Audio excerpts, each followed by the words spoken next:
नमस्कार दोस्तों, जय हिंद, जय भारत। मैं हूँ CL Saini, CD RK Saini B.Ed classes में आप सभी का हार्दिक स्वागत है, अभिनंदन है।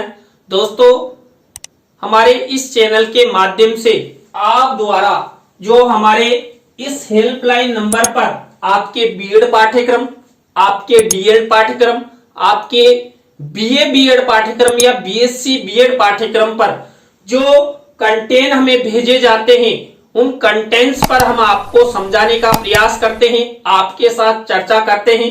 दोस्तों, आज की लाइव क्लास में हम शिक्षण प्रतिमान के आधारभूत तत्व, देखिए दोस्तों, जो टीचिंग मॉडल होते हैं, उन टीचिंग मॉडल्स के कौन कौन से आधारभूत तत्व होते हैं, यानी कि fundamentals of the teaching model, इनके बारे में हम आपसे चर्चा करेंगे। तो आप सब बने रहें हमारे साथ, हमारे इस चैनल के साथ। और दोस्तों, यदि आप हमारे इस चैनल पर पहली बार आए हैं तो हमारे इस चैनल को जरूर सब्सक्राइब करें और पास ही बने बेल आइकन को जरूर दबावें, जिससे हमारे द्वारा जब भी कोई न्यू लाइव क्लास चलाई जाती है तो उनके नोटिफिकेशन आपको मिल सके और आप अच्छा अधिगम करते हुए आप अच्छी परीक्षा की तैयारी कर सको और आप अच्छा अधिगम करते हुए आगे बढ़ सको। दोस्तों, यहाँ पर जो शिक्षण प्रतिमान के आधारभूत तत्व होते हैं, ये 5 प्रकार के होते हैं, जिनमें पहला प्रकार होता है यहाँ पर उद्देश्य, यानी फोकस, यानी कि केंद्र बिंदु भी इसे कह सकते हैं। तो यहाँ पर शिक्षण प्रतिमान के जो आधारभूत तत्व, उसमें पहला जो उद्देश्य है, ये क्या कहता है, प्रत्येक प्रतिमान का अपना उद्देश्य होता है, जिसे उसका लक्ष्य बिंदु कहते हैं। इसी को ध्यान में रखते हुए प्रतिमान को विकसित किया जाता है। दोस्तों, यहां पर मैं आपको बता दूं, शिक्षा क्षेत्र में कई विद्वानों द्वारा कई प्रकार के शिक्षण प्रतिमान यानी टीचिंग मॉडल विकसित किए गए हैं, और जितने भी टीचिंग मॉडल्स हैं, ये सब इन्हीं आधारभूत तत्वों के आधार पर विकसित किए जाते हैं, यानी कि क्रम यही चलता है।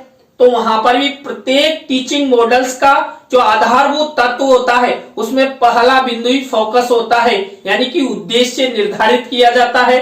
तो यहाँ पर जो शिक्षण प्रतिमान होते हैं, इन्हें शिक्षण प्रतिमानों का जो उद्देश्य होता है, उसे हम लक्ष्य बिंदु कहते हैं। देखिए, आप सब जानते हैं दोस्तों, हम कोई सा भी नया कार्य करते हैं तो कुछ उद्देश्य होता है, कुछ लक्ष्य होता है, जिसे हम प्राप्त करने का प्रयास करते हैं। इसी तरह जो हमारे टीचिंग मॉडल होते हैं, इनका भी कुछ उद्देश्य होता है, और उन्हीं उद्देश्यों को पूरा करने का प्रयास यहां पर किया जाता है। तो ये लक्ष्य बिंदु के माध्यम से शिक्षा क्षेत्र में जो शिक्षण करवाया जाता है, उस शिक्षण के उद्देश्यों को प्राप्त करने का प्रयास यहां पर टीचिंग मॉडल्स के माध्यम से किया जाता है। तो यहाँ पर इसी उद्देश्य को ध्यान में रखते हुए, देखिए मैंने बताया, प्रत्येक शिक्षण प्रतिमान का एक अपना लक्ष्य होता है, उद्देश्य होता है, और उसी को प्राप्त करने के आधार पर जो टीचिंग मॉडल होते हैं, उनको विकसित करने या निर्माण करने का कार्य किया जाता है। इसी तरह दोस्तों, दूसरा शिक्षण प्रतिमान का आधारभूत तत्व है संरचना, सिंटेक्स। देखिए, यहां पर जो संरचना होती है, यानी कि जो टीचिंग मॉडल होते हैं, उनकी संरचना के बारे में चर्चा की जाती है। यहां पर शिक्षण प्रतिमान की संरचना का अर्थ उसकी रचना अथवा नियमों से है। दोस्तों, यहां पर जो शिक्षा क्षेत्र में प्रयोग होने वाले विभिन्न विद्वानों के जो टीचिंग मॉडल है, उसमें क्या होता है, जो शिक्षण प्रतिमान निर्मित किए जाते हैं, उनमें सबसे पहले उद्देश्य निर्धारित किया जाता है, उसके बाद उसकी संरचना निर्धारित की जाती है। यहां पर संरचना के अंतर्गत रचना और नियमों का संबंध यहां पर टीचिंग मॉडल्स का रखा जाता है, जिसके माध्यम से एक शिक्षण अधिगम प्रक्रिया चलती है। अतः शिक्षण प्रतिमान की संरचना के अंतर्गत उसके उद्देश्यों के आधार पर शिक्षण पक्षों तथा उसकी क्रियाओं, विधियों, युक्तियों और शिक्षक व छात्रों की अंतः क्रियाओं को क्रमबद्ध रूप प्रदान किया जाता है। दोस्तों, जो टीचिंग मॉडल निर्मित किए जाते हैं, इन टीचिंग मॉडल्स की जो संरचना निर्धारित की जाती है, उस संरचना में क्या होता है, जो शिक्षा क्षेत्र के जो उद्देश्य हैं या जो शिक्षण के पक्ष होते हैं या शिक्षण के अंतर्गत जो भी क्रियाएं एक शिक्षक द्वारा शिक्षण कार्य के दौरान की जाती है, शिक्षण विधियां जो प्रयोग में लाती हैं या जो भी शिक्षण युक्तियां यानी कि शिक्षा क्षेत्र में शिक्षण हेतु जो तरीके अपनाए जाते हैं। अब देखिए यहां पर जो शिक्षण विधियां हैं, शिक्षण युक्तियां हैं, इन सब का प्रयोग करता है एक शिक्षक और किन पर लागू करता है, छात्रों पर।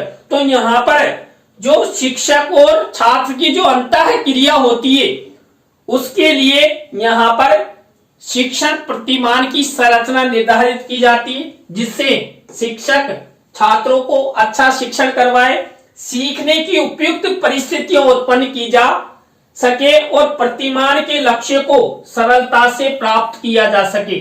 दोस्तों, जो शिक्षा क्षेत्र में शिक्षण प्रतिमान प्रचलित है उन सबका अपना लक्ष्य है, सबका उद्देश्य है और उसको यहाँ पर शिक्षण प्रतिमानों के माध्यम से प्राप्त करने का प्रयास किया जाता है। तो यहाँ पर जो शिक्षण प्रतिमान होते हैं इनके माध्यम से ऐसी परिस्थितियां उत्पन्न की जा सकती है, की जाती है, जिनके माध्यम से जो शिक्षण प्रतिमान का जो लक्ष्य है यानी कि जो शिक्षण का लक्ष्य है वो सरलता से प्राप्त किया जा सके और उसको प्राप्त करते हुए जो छात्र छात्रा हैं वो अपना फ्यूचरकृत विकास कर सके। थर्ड नंबर का आधारभूत तत्व होता है यहाँ पर सामाजिक व्यवस्था, सोशल सिस्टम, यानी कि सामाजिक प्रणाली। यहाँ पर विशेष रूप से देखिए प्रत्येक शिक्षण प्रतिमान के अंतर्गत ये सामाजिक व्यवस्था यानी सोशल सिस्टम होता है, जिसके माध्यम से यहाँ पर छात्र छात्राओं को शिक्षण करवाया जाता है। यहाँ पर देखिए शिक्षण एक सामाजिक कार्य है, अतः सामाजिक प्रणाली ही प्रत्येक शिक्षण प्रतिमान का आधार होती है, जबकि प्रत्येक शिक्षण प्रतिमान का उद्देश्य अलग अलग होता है। ये बिल्कुल सही है कि जो हमारे विद्वानों द्वारा जो शिक्षण प्रतिमान बनाए जाते हैं, जो टीचिंग मॉडल बनाए जाते हैं, उनके तो सबके अलग अलग उद्देश्य होंगे, लेकिन सब प्रतिमानों का एक ही उद्देश्य होगा, शिक्षा का विकास करना। अब दोस्तों आप सब जानते हैं जो हमारे बालक बालिका होते हैं ये समाज के एक अंग यानी कि विद्यालय के माध्यम से शिक्षा ग्रहण करते हैं। इसलिए यहाँ पर जो शिक्षा है इसको एक सामाजिक प्रणाली मानते हुए समाज के लोगों के द्वारा समाज के लोगों को ही प्रदान की जाती है और समाज के लोगों का ही फ्यूचरगत विकास किया जाता है। दोस्तों आप सब जानते हैं पढ़ाने वाला कौन है, शिक्षक। वो भी एक सामाजिक प्राणी होता है। पढ़ने वाले कौन, छात्र होते हैं। वो भी जो सामाजिक प्राणी होते हैं वो भी समाज के बच्चे होते हैं, सामाजिक लोगों के बच्चे होते हैं, जिनका विकास एक समाज का व्यक्ति यानी कि शिक्षक उनका अच्छा शिक्षण करवाता हुआ आगे बढ़ाने का वो प्रयास करता है। तो यहाँ पर जो टीचिंग मॉडल होते हैं, इन टीचिंग मॉडल्स के माध्यम से छात्रों को अच्छा शिक्षण करवाने का प्रयास किया जाता है। इसी के अनुसार उसकी सामाजिक प्रणाली भी अलग अलग होती है। देखिए जो जितने भी टीचिंग मॉडल है उन सबकी जो सामाजिक व्यवस्था है, सामाजिक प्रणाली है, सोशल सिस्टम है, वो सबका अलग अलग होगा, लेकिन वो सब किसका विकास करेंगे, शिक्षा का विकास करेंगे। जैसे प्रत्येक कक्षा एक वास्तविक रूप में प्रणाली या व्यवस्था होती है तथा जिसकी सामाजिक प्रणाली का निर्माण शिक्षक, छात्र तथा पाठ्यक्रम करते हैं। दोस्तों आप सब जानते हैं जब बालक कक्षा 1 में प्रवेश करता है और सत्र आरंभ से लेकर सत्र पर्यंत तक वो शिक्षा ग्रहण करता है, उसके बाद उसका मूल्यांकन लिया जाता है और उसके बाद कक्षा 2 में उसको भेजा जाता है, फिर कक्षा 3 में भेजा जाता है, कक्षा 4 में। इस तरह वो स्टेप बाय स्टेप उच्च कक्षाओं में प्रवेश करता हुआ आगे बढ़ता हुआ अपना विकास करता हुआ अपने जीवन के जो लक्ष्य हैं उनको प्राप्त करता है। तो यहाँ पर भी जो शिक्षण प्रतिमान होते हैं ये एक प्रणाली के रूप में, एक सिस्टम के रूप में कार्य करते हैं और जिनके माध्यम से बालक बालिकाओं का विकास करने का प्रयास किया जाता है। तो यहाँ पर एक जो कक्षा हमारी होती है उसको वास्तविक प्रणाली माना गया है।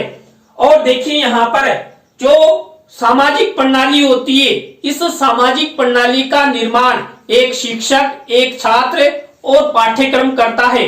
ये दोनों ही शिक्षा के प्रमुख अंग माने जाते हैं। देखिए, शिक्षा जो त्रिध्रुवीय प्रक्रिया है, यहाँ पर शिक्षक, छात्र और पाठ्यक्रम के द्वारा ही निर्धारित की जाती है। देखिए, एक शिक्षक पाठ्यक्रम के द्वारा क्या करता है, वो छात्रों को शिक्षण करवाता है और छात्रों को शिक्षण करवाता हुआ उनमें अधिगम कराने का प्रयास करता है, सिखाने का प्रयास करता है। और यदि जो छात्र होते हैं वो सीख जाते हैं तो वो ज्ञान बालकों के फ्यूचरगत विकास में सहयोग करता है और उस ज्ञान का प्रयोग करते हुए बालक क्या करते हैं, आगे बढ़ते रहते हैं।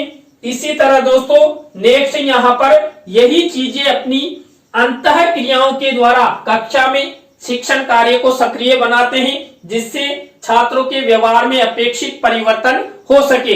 दोस्तों जो शिक्षण प्रतिमान होते हैं, इन शिक्षण प्रतिमानों के माध्यम से जो शिक्षक है, जो छात्र है, पाठ्यक्रम है, इनके द्वारा आपस में अंतः क्रिया होती है और अंतः क्रिया के द्वारा क्या किया जाता है, शिक्षण कार्य करवाया जाता है और शिक्षण कार्य के द्वारा बालक बालिकाओं का विकास करने का प्रयास किया जाता है। तो ये दोस्तों हमारे 3rd नंबर की सामाजिक व्यवस्था यानी कि सोशल सिस्टम चल रहा है और ये 3rd नंबर का आधारभूत तत्व किसका, शिक्षण प्रतिमान का। इसके बाद अतः सामाजिक प्रणाली द्वारा शिक्षण प्रतिमान को प्रभावशाली बनाया जाता है।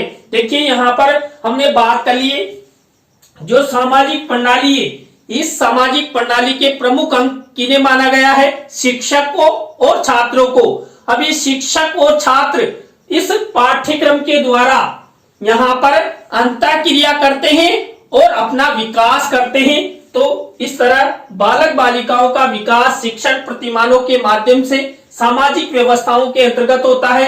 इसके बाद दोस्तों 4th नंबर का जो शिक्षण प्रतिमान का आधारभूत तत्व है यानी फंडामेंटल है, यह है मूल्यांकन प्रणाली, सपोर्ट सिस्टम। देखिए सपोर्ट सिस्टम यहाँ पर सहयोग प्रणाली भी इसे कह सकते हैं, जिसके माध्यम से बालक बालिकाओं का मूल्यांकन लेते हैं और उनके विकास के बारे में जाना जाता है।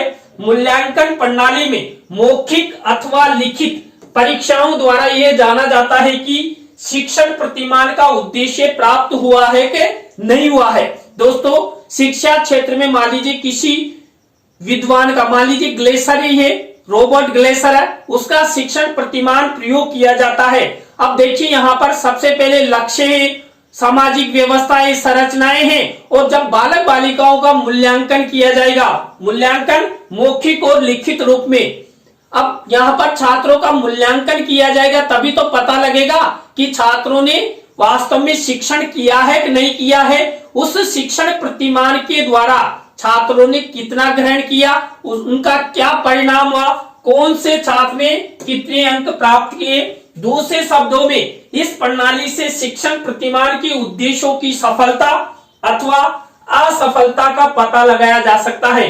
देखिए यहाँ पर जो मूल्यांकन प्रणाली है, इस मूल्यांकन प्रणाली के द्वारा जो शिक्षण प्रतिमान होते हैं, टीचिंग मॉडल्स होते हैं, उनके द्वारा जब छात्र छात्राओं का मौखिक और लिखित रूप से जो मूल्यांकन किया जाता है, उसके द्वारा छात्र कितने सफल रहे, कितने असफल रहे, यानी कि सफलता असफलता के बारे में भी पता लगाया जा सकता है। इसी तरह दोस्तों यहाँ पर अतः इसके अंतर्गत शिक्षण प्रतिमान के कार्य का मूल्यांकन किया जाता है, जिसमें भिन्न भिन्न उद्देश्यों के अनुरूप अलग अलग मूल्यांकन विधियों का प्रयोग किया जाता है। दोस्तों जो शिक्षण प्रतिमान होते हैं, इन शिक्षण प्रतिमानों के द्वारा जब छात्र छात्राओं का मूल्यांकन किया जाता है और मूल्यांकन का जो परिणाम आता है, उस परिणाम के द्वारा छात्र छात्राओं की सफलता असफलता का निर्धारण होता है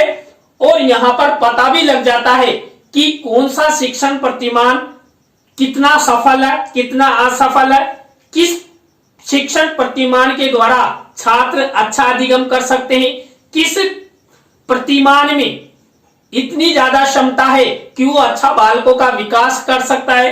तो मूल्यांकन प्रणाली के अंतर्गत ये सब देखा जाता है। इसके बाद दोस्तों यहाँ पर शिक्षण प्रतिमान का 5वां तत्व होता है प्रयोग, एप्लीकेशन। इसे आवेदन के नाम से भी जानते हैं। यहाँ पर जो शिक्षण प्रतिमान होता है, इस शिक्षण प्रतिमान के जो आधारभूत तत्व होते हैं, इन आधारभूत तत्वों का अंतिम स्टेप होता है, अंतिम तत्व इसे माना जाता है। इसके द्वारा शिक्षण प्रतिमान के प्रयोग तथा उपयोगिता के संबंध में यह बताया जाता है कि प्रत्येक प्रतिमान किस परिस्थिति में प्रयोग किया जा सकता है और यह कब लाभदायक सिद्ध हो सकता है। देखिए, मूल्यांकन के द्वारा पता लगता है, तो यहाँ पर जब छात्र छात्राओं पर नए नए शिक्षण प्रतिमानों का प्रयोग किया जाएगा तो वहां पता लग जाएगा कि किस प्रतिमान के द्वारा किस परिस्थिति में प्रयोग करने से छात्रों में अच्छा अधिगम होता है, किस प्रतिमान के द्वारा छात्रों को अच्छा अधिगम करवा सकते हैं, उनका विकास कर सकते हैं, उनकी उपलब्धि को बढ़ाया जा सकता है। तो दोस्तों यहाँ पर इस तरह ये शिक्षण प्रतिमान के 5 आधारभूत तत्वों के बारे में आज की लाइव क्लास में हमने अध्ययन किया कि शिक्षण प्रतिमानों के कौन कौन से आधारभूत तत्व हैं, उनके बारे में चर्चा की। आज की लाइव क्लास आपको कैसी लगी कमेंट्स में हमें जरूर बताएं। अच्छी लगी हो तो लाइक करें, कमेंट्स करें और शेयर जरूर करें दोस्तों। और दोस्तों, आप भी चाहते हैं कि सैनी सर द्वारा हमारे बीएड, हमारे बीए बीएड, बीएससी बीएड या डीएड पाठ्यक्रम पर जो टॉपिक है उनको समझाएं, तो दोस्तों आप हमारे इस हेल्पलाइन नंबर पर हमें जरूर कमेंट्स करें और आप सबसे हम बातचीत करेंगे। तत्पश्चात आपके टॉपिक्स को समझाने का प्रयास करेंगे। तो दोस्तों, आज की लाइव क्लास में बस इतना ही। न्यू लाइव क्लास के साथ हम आपसे फिर मिलेंगे CD RK Saini BEd classes पर। जय हिंद, जय भारत, राम राम साहब।